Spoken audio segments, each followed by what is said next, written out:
let's talk about 1505 just a little bit. Clear my head with it. Okay. Just make me understand it. Well, pretty much the issue is mostly come to a head in places like Billings and Missoula, because that is where the opposition group is advertising.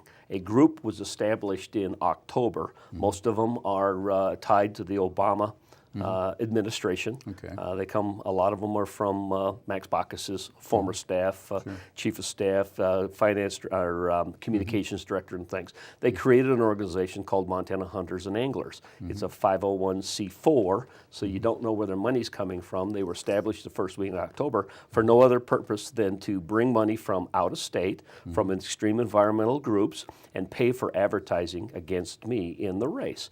And so what they've done is they've identified the issue of a bill called 1505. Now, what is that?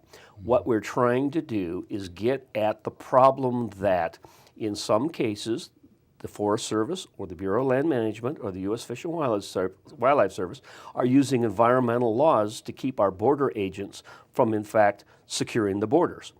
The most egregious cases are along the southern border, where they've used the Endangered Species Act to stop the construction of the fence to try and keep the illegal aliens from crossing the border and the drug traffickers and such. Sure. And one of the problems that we know is happening is as they tighten the border along the southern part of the United States, criminals aren't stupid. They're coming around to the northern border. I'm the chairman of the Northern Border Caucus. It's a bipartisan caucus of congressmen and women who we're tasked with trying to see that the northern border isn't forgotten in the discussion, that everybody just doesn't dwell on the southern border. And we know for a fact that there's human trafficking coming across the northern border. They're bringing prostitutes from Korea. We know there's drug trafficking. We've caught terrorists coming across the border, the northern border. Now, is it as serious right now as the southern border? No. But there shouldn't be this fight between federal agencies on federal property. 1505 in no way, shape, or form affects anything other than federal properties, not private property, not state lands, because the federal border agents aren't having problems with private property and state lands. They're having problems with the Forest Service, Bureau of Land Management, the national folks are creating the problem. And so the Senate recognized it in 2009, had an amendment on a bill that passed unanimously. That means our two senators, the one that's advertising against me right now, actually did not object. It passed under a unanimous consent, meaning not one single senator objected. And what we're trying to do is perfect that legislation. And so we introduced legislation. I haven't voted on it yet. Our two senators are the only ones that have actually voted on it. But the language that they voted on is actually the same language in 1505, except we put in an amendment that says it can't affect hunting, can't affect fishing, can't affect recreation, can't affect mining or logging. And so we're trying to make it better. So the advertising actually is incorrect. It's false. It's not correct, but it's kind of hypocritical for our two senators to be complaining about it when they didn't object and it passed the Senate unanimously. But that's politics, and it's unfortunate, it's confusing, but what we're trying to do is just see that we have the ability to control our northern border so that we're not allowing the traffickers, whether it's human or drugs or the terrorists, to get across the border, because we every bit is right, much of a right in Montana to be safe as they do in Texas, New Mexico, Arizona, Florida. How does that affect properties that are on both sides of the border, private property? Does it affect it at all? No, because, frankly, what's going on up along the northern border, especially in Montana, other than the western part where you've got Glacier Park and some of the other federal properties, the private property is our first line of defense. The ranchers call in and say, or the farmers, hey, we saw something, we see tracks. I actually flew with the Border Patrol a number of years ago, that northern border, and we saw tracks across. And I said, what happened there? And they said, oh, that was a terrorist coming across the border, actually got on Amtrak. See, and the problem is the terrorists don't sit around and wait to be caught. They hit that border, they scurry into America as quickly as they can, and they try and assimilate themselves out into society. Usually it's trying to get on public transportation. And so the first line of defense usually is private property owners that are saying, hey, there's something going on out here I think you need to take a look at. Yeah. So, we're doing the best we can to secure the border, and we don't need other federal agencies making it more difficult for our Border Patrol to do what they're supposed to do, and that's make sure we're safe. It only takes one terrorist getting through with one dirty bomb, and the gig's up.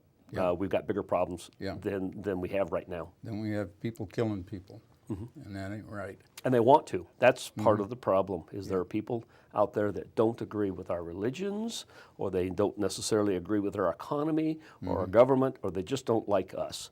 And I think I heard yesterday there was another arrest in New York. That was like the 13th in recent memory.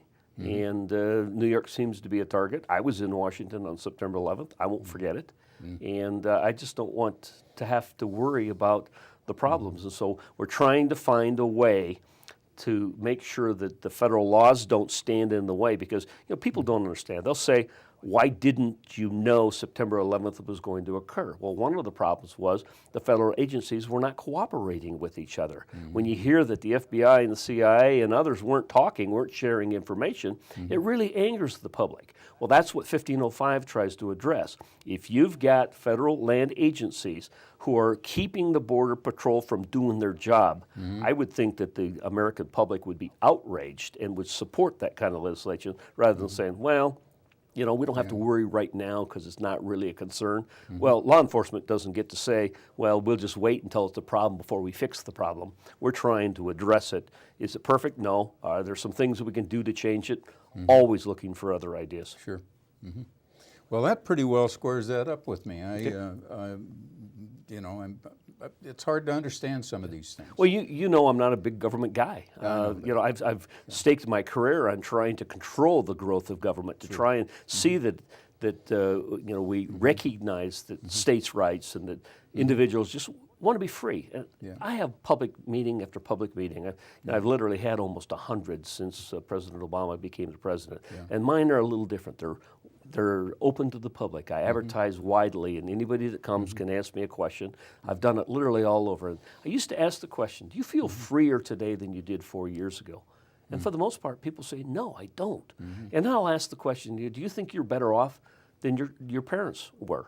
And yeah, pretty much people agree that, yeah, we're better off. Then I ask the second question, do you think your children will be better off than you? And there a hand goes up. Nobody believes that. We have such a sour attitude about the direction of our country. And the reason for that is we just don't trust government anymore. And it continues to grow. And so, I haven't changed my position. I want to secure the border while at the same time, I don't want the two agencies fighting or the fighting within the government. Sure. It just doesn't make sense. And that's the inefficiencies of the government that I want to weed out and try and control. Turf wars. Turf wars. And people ought to be really angry about it, because the only people that it hurts are those that are trying to protect us from those that want to come into America and do harm. Yeah. That's awful. And just to put your mind at ease, we put a 5-year sunset date so that if it doesn't work, it has to be revoted on. That's what I think government needs more of, is a sunset date that says, look, we're not going to pass something. Don't you wish we'd done that with the Endangered Species Act? Because we're not able to make changes now because the other side is afraid to open it up, that it'll go too far. And they know it's not working. The wolf issue is a perfect example. There are problems with the endangered species, but it was passed, and there's no sunset date. So it goes on and on and on, even if it's got problems, and everybody recognizes it has problems. In other words, you can't do anything about it because you're never going to get a majority to change it. To undo it. And that's why in 1505 we put a sunset date of 5 years. It has to be revisited. If it's not working, kick it out. Is there any way to put an overall sunset on all bills? You got to get a majority. That's the problem. Yeah, that'd be cute. We ever Well, got one. One of the reasons our founding fathers were pretty smart is they set up a system that is very difficult to make change very quickly.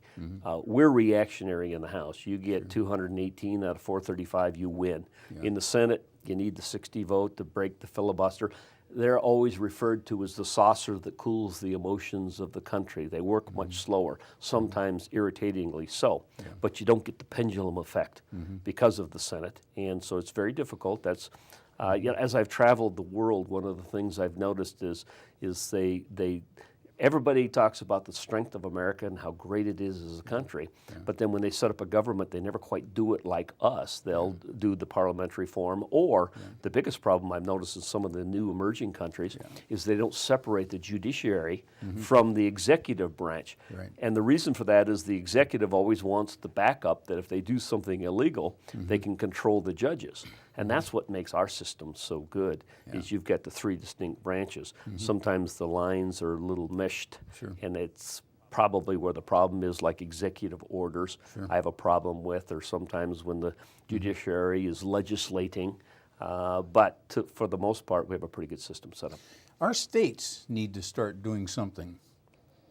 Well, our states have. Look at all the states that entered into the lawsuit against the administration on the president's health care reform. Now, Montana's not one of them, but you look at the map. At least one shouldn't have. It should have. Should have. And we need to be held responsible if we didn't do that. But look at all the states that have, one, complained about that, two, that are complaining about the federal government stepping into the authority of the states of trying to control illegal immigration. So the states are stepping up and trying to do it. That's why the bill that just failed in the House last week is such a shame. We need a balanced budget requirement in this country. But the Congress, us, all we were doing was voting to send it back to the states for the states to vote as to whether they wanted to change the Constitution to have a balanced budget. Congress can't put a constitutional change in place. Only the states can do it. And we couldn't even get the question sent back to the states for their consideration because we didn't have enough votes in the House. And you mark my words, we're going to rue the day that we don't have a constitutional amendment that requires a balanced budget in this country. Does that create a constitutional convention? No. Okay. No. Nope. That's all I wanted to know. How do you deal with the 70, this is in the House, you got 70 Socialist Democrats? Well, they're a minority within their own minority. And, they represent a constituency. That's what's great about America. We've got old and young, and skinny and heavy, and minorities, and you've got rich and poor. There is no test to become a United States congressman or woman. And so we have somebody that represents every square inch of America and represents every philosophy of America. And they're just people that think differently than we do. Now, I would suggest that most of the problems that we have in Washington aren't Republican versus Democrat or red state versus blue state. For the most part, you see the fundamental philosophical split between urban and rural. And for a period of time with a president who was a community organizer from Chicago, and you had a Speaker of the House from San Francisco and a Majority Leader from Baltimore, and then you start looking at the Charlie Rangels of the world, downtown New York City, as chairman of the committee, they view things differently than we do in Montana. Urban health care is different than rural health care. Urban education is different than rural education.